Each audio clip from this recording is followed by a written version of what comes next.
Welcome back to The Explainer.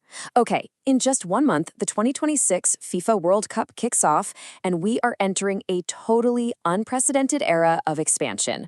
We're talking a massive, seismic shift in how the world's biggest sporting event is actually played, hosted, and broadcast. It's going to be huge. To see exactly how this tournament breaks the mold, here's our roadmap.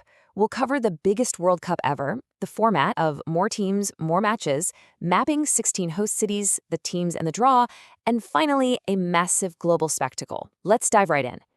Part 1, biggest World Cup ever. We've literally got to start with the sheer historic scale of this thing. The magic number here? It's 3. For the very first time in history, the Men's World Cup is being jointly hosted by 3 nations. Canada, Mexico, and the United States are teaming up for an event with an absolutely unparalleled geographic footprint. And looking back at the voting from the 2018 FIFA Congress in Moscow, you can see exactly how they pulled it off. That 3-nation united bid completely ran away with it, securing 134 valid ballots to beat out Morocco's 65. It wasn't even close, right? That decisive win officially set the stage for the massive expansion we're talking about today. Moving to part 2, format. More teams, more matches. Because, yeah, absolutely everything has scaled up. For decades, we've all been used to the classic 32-team tournament. But now, we're making a huge jump to 48 teams. To put that into perspective, we're ballooning from 64 games to a staggering 104 matches, all stretched over a grueling 39 days. I mean, that is just a mind-boggling volume of soccer. So, with all these extra nations throwing their hats in the ring, you've got to wonder, how do 48 teams actually compete without the bracket turning into total chaos? Well, here's how the math shakes out. First, the teams are split into 12 groups of 4 for standard round-robin play. The top 2 teams from each group automatically advance, which we're used to. But here's the crazy twist. To make the bracket work, the 8 best third-place teams also survive. And all of that feeds into a brand new knockout phase, the round of 32. From there, pure sudden death all the way to the trophy. Part 3, mapping 16 host cities.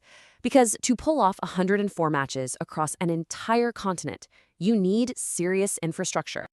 Now, to keep players from dying of exhaustion over these 39 days, FIFA smartly clustered the 16 host cities into 3 distinct geographic regions: Western, Central, and Eastern. It's a strategic move so teams aren't constantly flying coast to coast across North America during the group stages. It's an absolute must for preserving player health and competitive balance.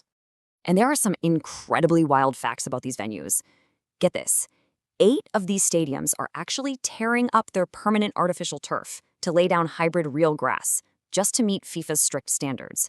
Meanwhile, Mexico City's legendary Estadio Azteca is achieving a monumental milestone, becoming the first stadium ever to host World Cup matches for a 3rd time. They did it in 70, 86, and now 2026.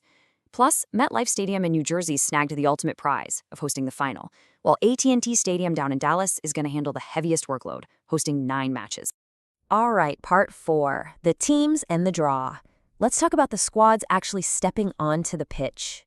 The path to glory is mapped out pretty tightly. Everything kicks off next month on June 11th down in Mexico City. The very next day, both Canada and the US host their opening matches. By June 28th, the group stage dust will settle, and that brand new round of 32 begins. It all culminates on July 19th with the final in New Jersey. You know, the coolest thing about bumping up to a 48-team roster is definitely the diversity. This expansion opens the door for nations like Cape Verde, Curacao, Jordan, and Uzbekistan to make their thrilling tournament debuts. But actually, bigger doesn't mean a free pass for everyone. Historically dominant teams like Italy missed out for an unbelievable 3rd consecutive tournament. We're also seeing Qatar qualified through the standard route for the first time, and South Africa making a comeback after 16 long years. Because of the sheer complexity of this new bracket, the December 2025 draw was meticulously engineered for competitive balance. They intentionally kept top-ranked powerhouses like Spain and Argentina on completely opposite sides of the pathway. That ensures the ultimate, dramatic, heavyweight clashes are saved for the very end, meaning those 2 giants literally can't not face off until the final. And finally, part 5, a massive global spectacle. Let's zoom out and look at the cultural magnitude of what's about to hit us. Leaning heavily into the rule of threes, we're getting 3 distinct opening ceremonies across the host nations. Mexico kicks it off with acts like Mana, Canada follows with icons like Alanis Morissette, and the US ceremony brings in massive pop stars like Katy Perry. Oh, and to top it off, there are special ceremonies planned in Philly and Houston to coincide exactly with America's 250th birthday on July 4th. Talk about a party. Commercially, this thing is just off the charts. We're seeing a massive pivot to digital-first access. FIFA is innovating through huge partnerships with TikTok to create dedicated in-app video hubs. They've also teamed up with YouTube to stream full matches completely for free to audiences in Brazil. It's a brilliant play to capture a younger, mobile-first global audience in ways the older tournaments never even dreamed of.